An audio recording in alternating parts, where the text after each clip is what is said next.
rien de concret encore, mais juste par le genre de questions qui ont été posées, on se dit que au moins la province est en train d'y penser et il y a du travail qui se fait pour trouver une solution. Comme vous le savez, le 13 mai dernier, l'ACFA, Association canadienne-française de l'Alberta, a lancé l'initiative Sauvons Saint-Jean pour sensibiliser les politiques au manque de financement du campus Saint-Jean, qui est le seul lieu universitaire où il est possible de faire des études en français en Alberta, et qui a subi des coupes drastiques dans son budget cette année par le gouvernement provincial. Une partie de cette campagne consistait à appeler le public d'envoyer des lettres, des courriels au gouvernement provincial, que ce soit au Premier ministre Jason Kenney ou au ministre de l'Éducation supérieure. Pour en parler, je suis avec la présidente de la CFA, Sheila Resbud. Tout d'abord, je voudrais savoir, 2 semaines après le lancement de l'initiative, quel bilan dressez-vous? La mobilisation va très bien. On a au-dessus de 900 lettres qui sont rentrées de la part, qui ont suivi la campagne Sauvons Saint-Jean. Alors ça, c'est excellent. On a eu des lettres de gens qui s'intéressaient par la cause, mais c'est intéressant de voir d'où venaient ces gens. Alors, on a des lettres de partout à travers le pays, inclus des lettres de l'extérieur du pays. Il y a aussi beaucoup d'organismes qui ont soumis des lettres. La contrepartie de notre association au Québec, pour les anglophones, par exemple, qui a écrit une lettre avec beaucoup d'appui.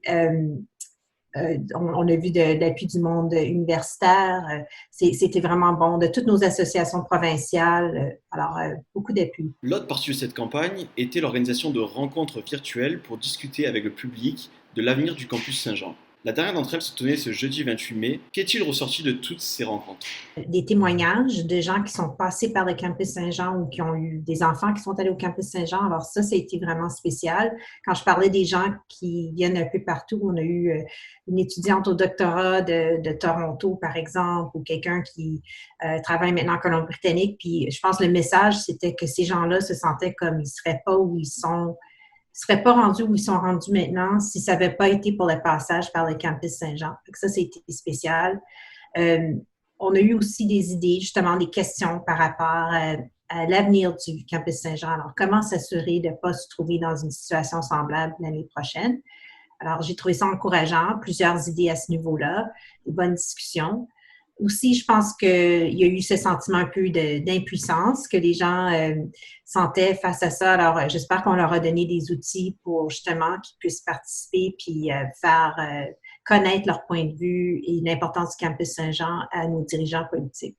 En parlant de dirigeants politiques, mardi, vous êtes entretenu avec le ministre de l'Enseignement supérieur, Démétrios Nicolaides. Comment s'est déroulée la rencontre? Avez-vous obtenu des réponses, des solutions pour le campus Saint-Jean?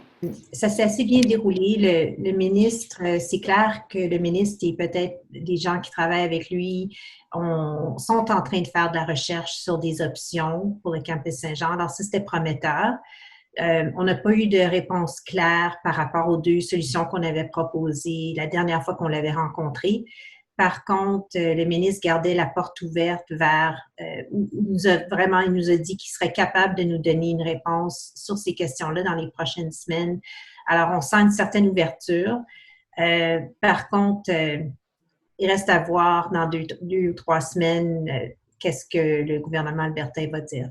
Donc, aucune proposition de solution pour le moment de la part du gouvernement provincial. Non, rien de concret encore, mais juste par le genre de questions qui ont été posées, on se dit que au moins la province est en train d'y penser et il y a du travail qui se fait pour trouver une solution. Arrive-t-il toujours à lire leurs mails ou leur boîte de réception est trop pleine?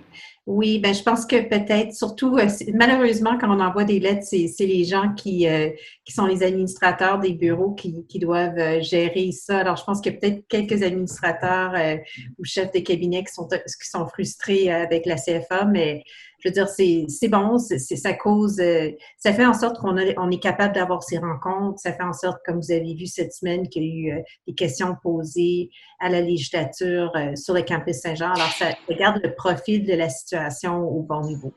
Êtes-vous confiante quant à l'obtention de solutions, que ce soit de la part du gouvernement provincial, du gouvernement fédéral ou même de l'université, dans les prochaines semaines, les prochains mois? Je suis confiante que quelque chose va finir par aboutir, que ce soit au fédéral ou au provincial. Où je trouve qu'il y a plus de doutes, c'est comment trouver une solution à long terme. Mais je pense qu'on a semé les graines, disons, pour qu'on puisse récolter quelque chose à l'avenir. Alors, j'ai espoir que on a entamé la conversation tant au niveau politique qu'avec la communauté, que ça va nous mener vers des solutions plus durables pour le campus Saint-Jean. Qu'envisagez-vous maintenant pour la suite de la campagne? On se rencontre samedi. Alors, justement, on dédie la plupart de notre rencontre sur le campus Saint-Jean. On va faire un peu un bilan de phase 1, comme les dernières semaines, puis discuter des options pour phase 2. Alors, j'aurai plus d'informations dans les prochains jours. D'accord, merci Sheila Resbeth pour cette entrevue. Merci beaucoup. Bonne fin de semaine. Merci à tous nos lecteurs de nous suivre. On se retrouve bientôt avec de nouvelles entrevues et on va continuer de suivre la situation concernant le campus Saint-Jean de près.